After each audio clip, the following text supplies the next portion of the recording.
Friends, जय श्री राम सभी को। Welcome to chemistry wizard. और आज हम लेके आए हैं केमिकल इक्विलिब्रियम #03।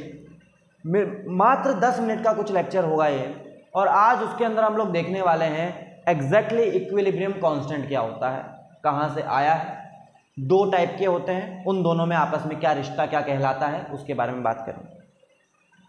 तो बच्चों देखो क्या है इक्विलिब्रियम कांस्टेंट। इक्विलिब्रियम कांस्टेंट, ठीक।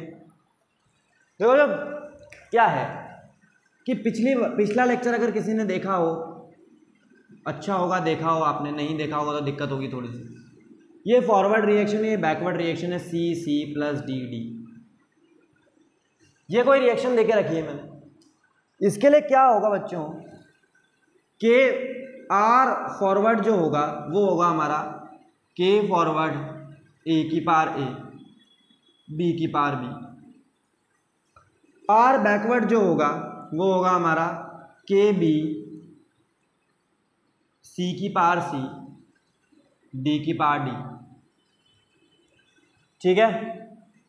एट इक्विलिब्रियम, अभी तक अगर आपको नहीं पता हो इक्विलिब्रियम पे क्या होता है, तो आपको पिछले दो लेक्चर इक्विलिब्रियम, केमिकल इक्विलिब्रियम #01 और केमिकल इक्विलिब्रियम #02 देखने की आवश्यकता है, ज़रूरत है, ठीक है, नीड है।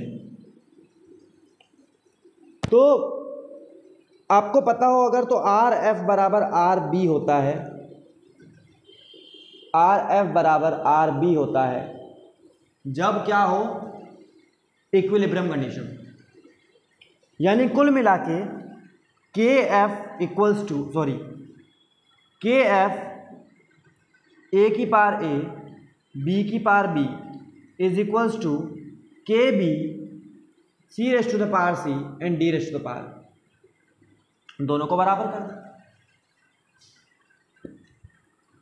तो KF इक्वल्स टू कितना हो गया बच्चों, KF upon KB is equals to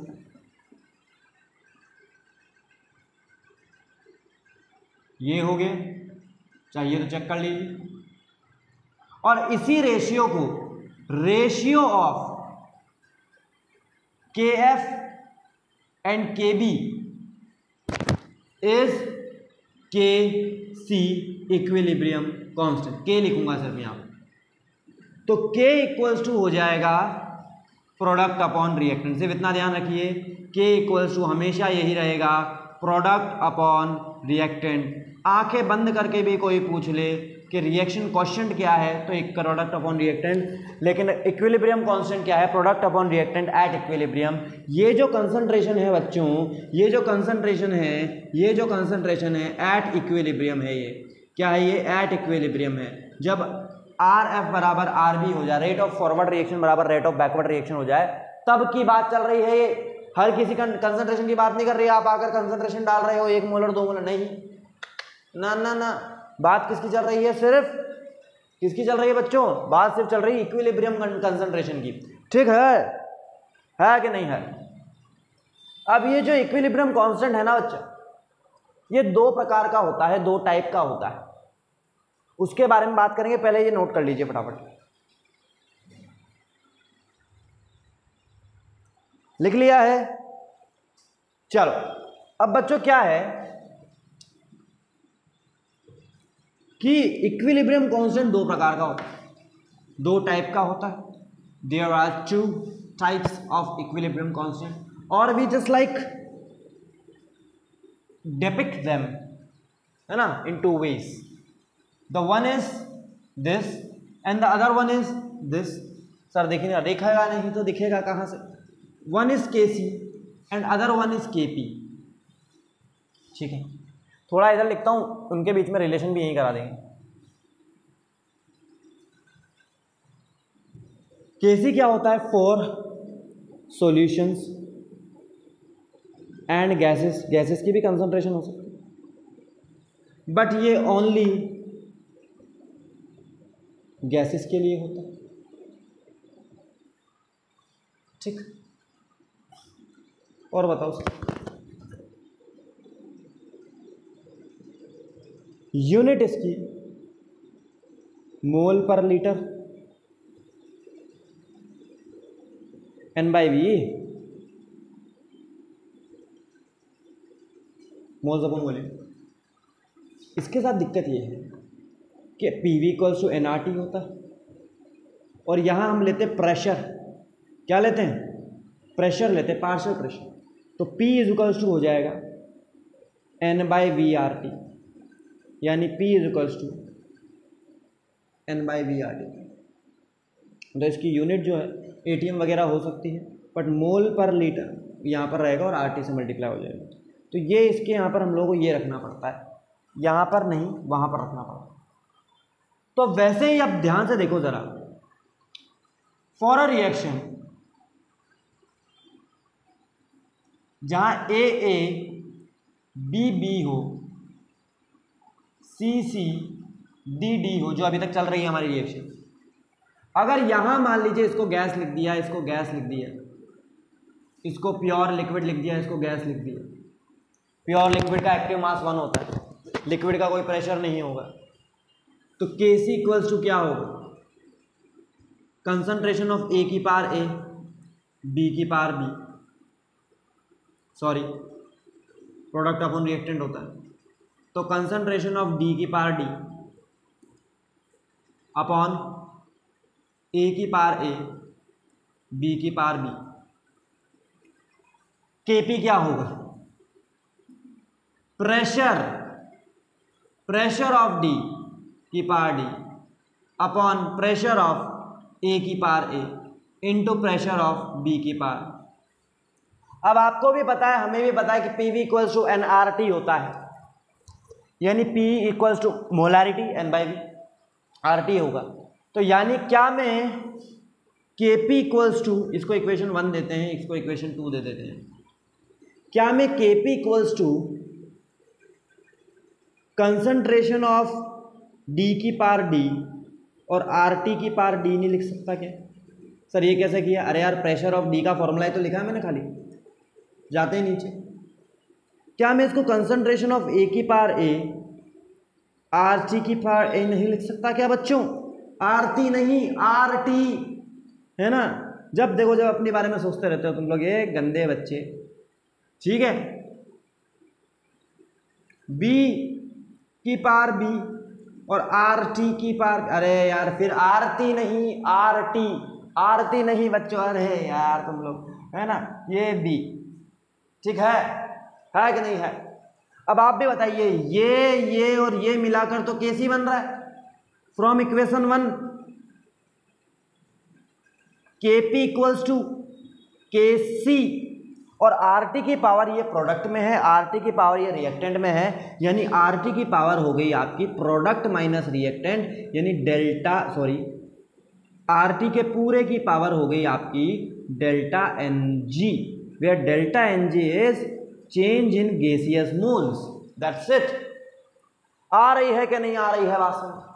तो दिस इज Kp और Kc में ये रिलेशन। एक बात आप समझ लीजिए बच्चों, किसी सॉल्यूशन के लिए Kp होगा, Kc होगा, Kp नहीं होगा। किसी गैस के लिए Kc भी होगा, Kp भी होगा। तो जब भी अगर आपको बोले कि राइट Kc फॉर दिस, तो आप एक्सप्रेशन लिख देना। बट अगर कहीं पे गैस है, तो उसके लिए आप Kc लिख सकते हो, Kp भी लिख सकते हो। बट कहीं सॉल्यूशन है तो उसके लिए Kp मत लिख देना, गलती से वहीं नंबर कट जाएंगे। ठीक है, एक एग्जांपल में उसका आपको करा ही देता हूं तो चीजें समझ में आएंगी। इसको नोट कर लीजिए फटाफट। लिख लिया है? ओके। अब देखो बच्चों, एक बात मैं छोटी सी बता देता हूं आपको, सर ये क्या था? ये था relationship between Kp and Kc। ठीक है, ये रिश्ता क्या कहलाता है? ये रिश्ता क्या, अच्छा जी, अभी वो लग जाएगा, क्या कहते हैं उसको, कॉपीराइट। ये रिश्ता क्या कहलाता, छोड़ो, हिंदी में राइटिंग बहुत गंदी है, छी है ना, मेरे को देश से निकाल दोगे तुम लोग। चलिए अब एक बात बोल देते हैं आपको। फॉर एग्जांपल यहाँ देखिए,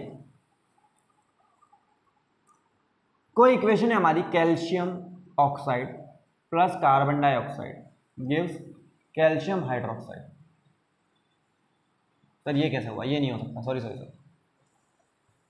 calcium oxide plus carbon dioxide gives calcium carbonate, ये तो हो सकता है। हाँ सर हो जाएगा, बिल्कुल हो जाएगा। अब ये मान लीजिए आपको इसका एक्वस सॉल्यूशन, इसका एक्वस सॉल्यूशन कैल्शियम हाइड्रोक्साइड हो जाएगा, तो इसको कैल्शियम, पहले एक एग्जांपल देखो, इसको सॉलिड लिया है, इसको गैस लिया है, और ये भी आपका सॉलिड हो।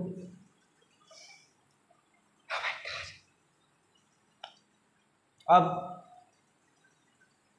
इसके लिए अगर मैं Kc लिखना चाहूं तो yes it can be CO2 की कंसंट्रेशन, इसके लिए Kp लिखना चाहूं तो yes it would be pressure of CO2। फर्क है दोनों में, यहाँ प्रेशर लिखेंगे, यहाँ ये। समझ में आ रही बात? सर इसका और इसका क्यों नहीं लिखा, इनका 1 होता है, इनका लिखते ही नहीं है, और सॉलिड का कोई प्रेशर नहीं होता, और कंसंट्रेशन भी हम लोग इनकी 1 लेते हैं। समझ में आ रही है बात? आ रही है कि नहीं आ रही है? अरे बोलो यार, क्लियर है कि नहीं? अब मान लीजिए मैंने कोई लिया A + B गिव्स C, ठीक है, यहाँ ले लिया एक्वस, यहाँ ले लिया गैस, यहाँ ले लिया गैस। तो अगर मैं Kc लिखना चाहूँ तो Kc में लिखूँगा C/AB, लेकिन अगर मैं Kp लिखना चाहूँ तो Kp वुड बी, Kp क्या होगा, 1 प्रोडक्ट अपॉन रिएक्टेंट, रिएक्टेंट ही आएगा खाली, A का pressure into pressure of B। Sir ऐसा क्यों? क्योंकि एक्वा सॉल्यूशन है, सॉल्यूशन के लिए हम लोग नहीं लिखेंगे। क्लियर है बात? आ रही है कि नहीं आ रही है?